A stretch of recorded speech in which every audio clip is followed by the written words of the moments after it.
There's many issues that I heard you talking about on the podium today, and one I'm going to start off with, and that is one that you seem to avoid, and that was Julius Malema. How much of a role is he playing in these elections? He's playing quite a significant role, but how much of a role is he playing in society, and what impact does he have on business?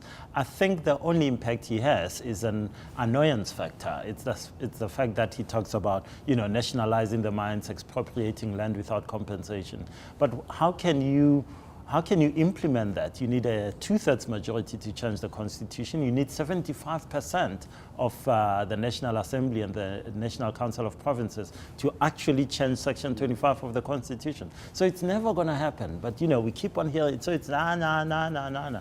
Quite frankly, I think he's not a factor. I think he'll get somewhere close to 10%, maybe, not above that in the election. But I don't think he is such a massive factor that he's going to move anything. I don't think anything is going to move based on Julius Malema's utterances. He's got lots of problems. He's got SARS, so he's been provisionally sequestrated. That might be finalized in May, and if it is finalized, he won't be able to become an MP.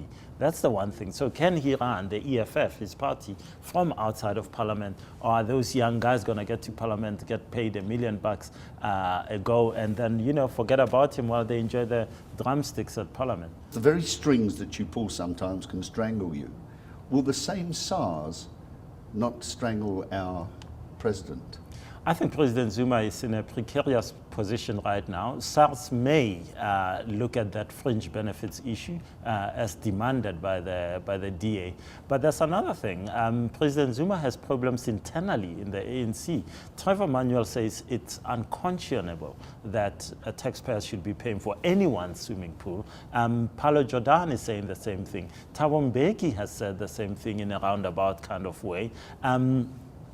Suddenly you're seeing these chirping voices in the ANC saying, not in our name. And I think that's going to build up. Remember, President Zuma, after this election, becomes a lame duck.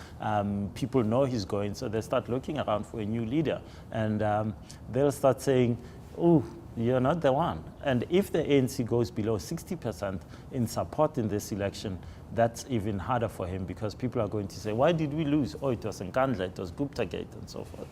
Unfortunately, particularly over the past 5 years, I think Paulo Jordan, who used to be a minister in Mbeki's government, put it brilliantly. He just said, people don't think they can be punished, and people just think, no, it's my turn now, and I'm just going to accumulate as much as I can before I get kicked out. And that kind of culture is the ANC's biggest problem. Isn't it all about education, though, Justice? Isn't that something where the beat of the heart has been missed? It's education, it's education, it's education. I think, when the World Economic Forum says we are 143 out of 144 countries in quality of maths and science education, and no one stands up and says this is an emergency. Did that hurt you as a black man to hear that? It hurt me so badly. It hurt me. It speaks to two things. One, we are not doing anything about the future of our kids.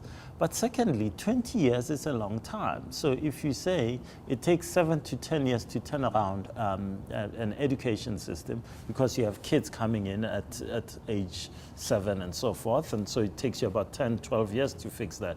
We've had two turns to do it, and we didn't do it. We didn't do it with Nelson Mandela. Remember, we shut down teacher training colleges, and we didn't do it in the Mbeki era because we changed from outcomes-based education to this, and therefore we flip-flopped. So it's actually, if there is a failure that we have, it's the education system. Because if you think about Japan, if you think about Singapore, they don't have China. gold, they don't have oil, they don't have any resources, and all they did was educate their people to actually make things, to manufacture things. And we're missing a beat. Can we rescue that situation? We can, but it's a leadership issue. I think what we lack most in South Africa is leadership. We need leaders who say, this is the plan. I don't care that it comes from this person or that person, but this is a good plan. Let's do it, without the politics, without the histrionics, without the posturing. And unfortunately, we haven't had the kind of leadership that's single-minded about it. So at the moment we have a 78% matric pass rate, but no one says that half the kids who started school with those kids didn't pass. No one says that that 78%, more than half of those kids got 33 to 45%. Well, I think we've established that one of the shaky departments is the education department. What other institutions do you find very shaky in South Africa? Suspect. No, I think, I think we've done some good things on the social aspects. I think health has been fantastic. I think the treasury has been fantastic. I do worry about public works. These are people who spend our money. And the fact that we could spend 246 million rand on one person's house, we've got a problem here. We've got a real problem here. And so I think the pockets of excellence need to be encouraged. A guy like Aaron Motsoaledi, the Minister of Health, is absolutely fantastic. Why isn't he being given more of a role in other places so that he can actually implement? We've got the best ARV treatment rollout in the world. So it's a logistics business. So let's get him to do the roads now.